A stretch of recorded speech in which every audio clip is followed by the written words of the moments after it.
Okay, so we're diving into Eckhart Tolle's The Power of Now. Okay. And, trying to get some clarity and figure out how to apply his teachings to our own lives. Right.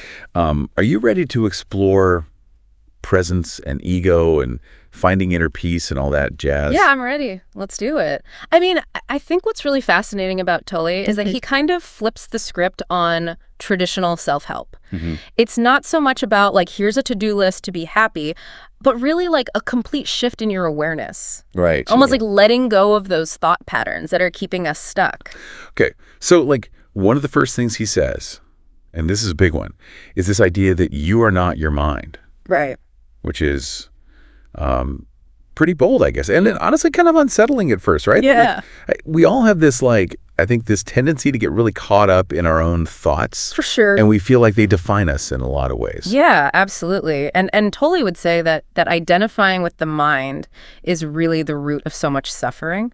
And he even describes, he uses this metaphor of the mind being like a dog with a bone, always chewing on problems, whether it's past, future, and very rarely just present in the moment. It's like we're so used to the noise in our own heads that we don't even realize how loud it is until it actually gets quiet for a minute. Exactly. Yeah. And that's where his idea of, consciousness is the way out kind of comes into play, right? Yeah, I think you definitely agree with that. I mean, he says that all this mental chatter keeps us in this like constant state of unease. Right. But by quieting the mind, and shifting from thinking to just simply being present, that's where we tap into like a deeper experience. Yeah. One that's like free from all that background noise. It's like when a really annoying sound finally stops, you didn't realize how stressed out it was making you until it was gone. Right. It's that kind of thing, right? Totally. So how do we actually do that? How do we access this this power of now? Right, because it seems kind of, I don't know, elusive in a way? It does. It definitely does. Well, he has a couple of different techniques, but I think the one that he emphasizes most is focusing on the inner body.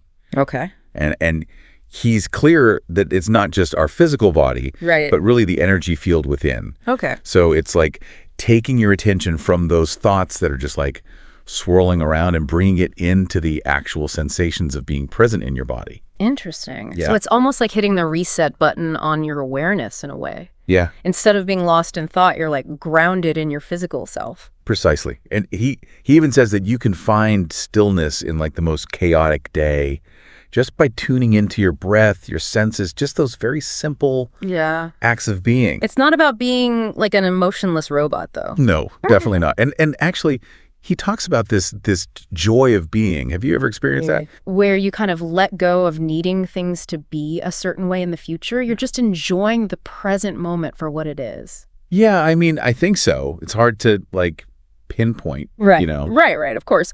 But what's interesting is that he's suggesting that true fulfillment doesn't come from achieving some big goal out there, but really just like aligning with the present moment, which is the only place where life is actually happening. Yeah, it's a big shift in thinking for sure. But what about when things aren't going well? Yeah. That's where I always kind of get tripped up a little bit. His ideas about transforming suffering were kind of a lot for me. Yeah.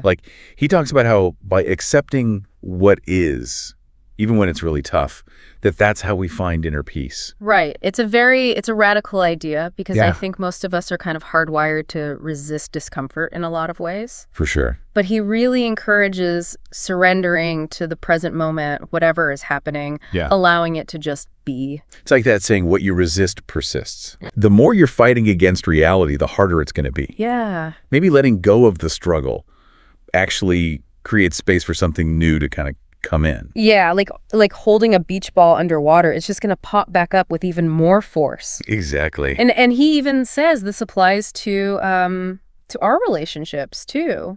Yeah, and relationships, I mean, that can be like a huge source of suffering for people. Right. When we go into them with all these expectations and judgments and, trying to control everything. It's like we forget that the other person is like an actual individual person with their own thoughts and feelings and all that. Yeah, and we're so busy trying to fit them into this box that we've created in our minds. Right. That's not exactly a recipe for harmony. Definitely not.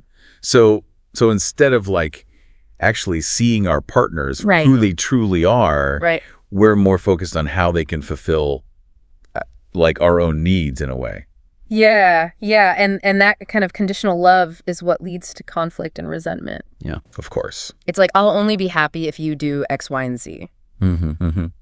Whereas Tolle's saying, like, true lasting connection can only happen when we can let go of the need to change the other person and really just meet them in the present moment, free from all of those, like, preconceived judgments. So it's about, like, really accepting them. Yes. Flaws and all, which, it seems really hard, especially when you're feeling triggered. Absolutely. It's not easy at all, especially in the heat of the moment. Right. But, he would say those are actually the times that offer the biggest opportunities for growth. Okay.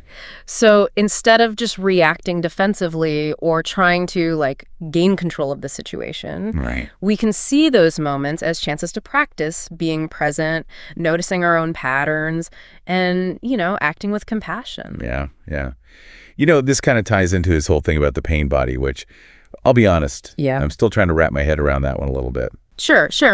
Think of it this way. Imagine, like, that wave of anxiety that just, like, washes over you right before you have to give a big presentation, or, that familiar feeling of anger that bubbles up when somebody cuts you off in traffic. Yeah. That's your pain body getting triggered. Okay, so it's like these really intense emotions that kind of have a life of their own. Exactly. And they can totally take over if you're not careful. Yeah, and Tolle would say these pain body patterns are almost like entities themselves. Wow. Feeding off our energy.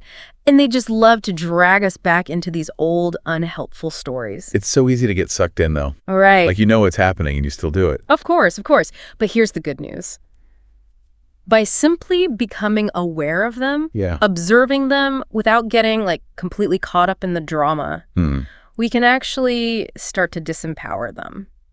Interesting. So it's not about, like, suppressing those feelings or ignoring them. Right. But just, like, I don't know, shining a light on them. Acknowledging that they're there without letting them, like, call all the shots. That's the idea. And as we become more conscious of these pain body patterns, we're less likely to be controlled by them, right? Right. We can start to actually respond to difficult situations with more awareness instead of just reacting automatically. Responding versus reacting. Exactly. Okay. And that's where the true power of presence comes in. Right. Because it helps us to actually make choices that are in alignment with our values, even when things are tough. Mm-hmm. And he really emphasizes this idea of taking responsibility for our inner space. Okay. Keeping it clear of that negativity. So it's like being mindful of what we're allowing to, like, take root in our minds in a way. Obvious. Exactly. When I think about, like, all these ideas he has about finding joy in the present moment, accepting what is, transforming suffering,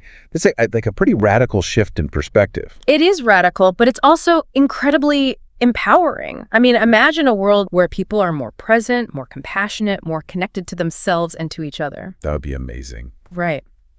And Tolle believes that the more people that awaken to this power of now, the more we can create this kind of ripple effect that leads to a more harmonious world. That's a beautiful vision, but, like, is that really achievable? I mean, it's so easy to just get caught up in, like, the day-to-day hustle and bustle of life, right? For sure. It can feel impossible to, like, slow down and just be present. Yeah. And that's not even to mention all the challenges and suffering that we all deal with. Right. And I hear you. But what I appreciate is that Tolle isn't suggesting we just abandon our goals or responsibilities. Okay. He's not advocating for some kind of, like, passive existence where we're just sitting around contemplating our navels. So it's not about giving up on your desires or, like, ignoring the problem. Exactly. Right? It's about, like, changing our relationship with them. Okay. Instead of being driven by fear, anxiety, this need to control. We can approach life from this place of presence. Okay. Allowing our actions to flow from a deeper sense of peace and awareness. It's like trusting that, I don't know, that life will unfold as it should, even if it doesn't look exactly how we pictured it. Yes. But, like, what does that look like practically? How do we cultivate that kind of surrender? Well, one of the, like, most powerful things he talks about is this idea of practicing acceptance. Okay.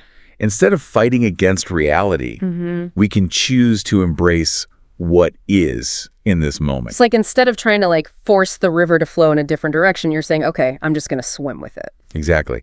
And it doesn't mean we have to, like, enjoy everything that happens or passively accept like difficult situations. Right. It just means acknowledging reality as it is without adding all that extra mental and emotional resistance on top of it. So it's not about giving up. It's more about creating space for a more, empowered response. Precisely. And from this place of acceptance, challenges become opportunities for growth. Okay. We deepen our awareness, and we can really transform our relationship to suffering. And what you might find is you're not as afraid of those difficult emotions anymore. He even says that, like, embracing the present moment can transform illness into enlightenment, which is a pretty bold statement. It is. So, like, how does that work? It might sound strange, but he argues that even just accepting our limitations, even those that are brought on by illness, can actually open us up to a deeper experience of life. He calls it dying before you die, where you're letting go of the attachment to your physical form and connecting with a more timeless part of yourself. So it's about shifting our focus from the body, which is temporary, to the consciousness that kind of animates it. Exactly. And didn't Tolle go through something kind of like that himself? He did, yeah. He talks about going through this, dark night of the soul in his 20s, which was, a period of intense suffering that he went through, but it ultimately led to a really profound spiritual awakening. It's a good reminder that, even the most difficult experiences can be catalysts for growth for us. Absolutely. I mean, we all have that potential, right? We do. Tolle believes that this inner transformation is available to everyone. Okay. It's not about, finding some guru or following all these strict rules. It's about cultivating awareness, presence, and acceptance in our daily lives. And those are skills we can all learn. Yeah. You mentioned earlier that, one of the things he talks about is this visualization technique where you're becoming aware of the space around objects. Right. To cultivate presence, which, I'll be honest, sounded a little out there to me. Yeah. So, how does that work? Well, it's about, consciously shifting your attention away from the physical world, away from your thoughts, toward this more formless awareness. And so when you're noticing that empty space around objects, you're also kind of tuning into the space of no mind. Okay. That pure awareness that's there beneath all the the chatter of thoughts. It's like focusing on the silence between the notes in a piece of music, maybe. Exactly. Yeah. It's a subtle shift. Yeah. But it can have a really, really powerful effect. And Tolle actually suggests that this practice can even be like a portal to what he calls the unmanifested, the realm of pure potential. So it's like recognizing that emptiness isn't actually empty. Yes. It's full of possibility. Now you're getting it. And by tapping into this potential, we can access, deeper peace, creativity, even joy. It's making me think about those times when I'm feeling really stuck creatively.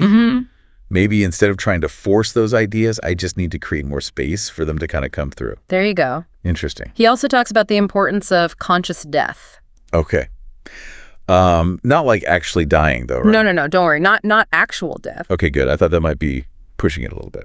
Right. He's talking more about this metaphorical death. Okay. Letting go of your attachment to your ego, old ways of thinking, and it can happen gradually, or it can happen in a more sudden way through a powerful experience or a spiritual awakening. So letting go of that limited sense of self and embracing a bigger possibility for who we can be. Yes, and Tolle describes this as being incredibly liberating. Yeah, I bet. You're free from so much of the suffering that comes with, clinging to those old patterns. Now, you mentioned something earlier that I thought was really interesting, this idea that the world we experience is a reflection of our own consciousness. Right, yeah, he says that our thoughts and beliefs actually shape our reality. Yes. So if we're constantly focused on, negativity or lack, that's what we're going to see more of in our lives. For sure. But if we can shift that focus to gratitude and abundance and peace. Right. And then those qualities are going to be reflected back to us in our experiences.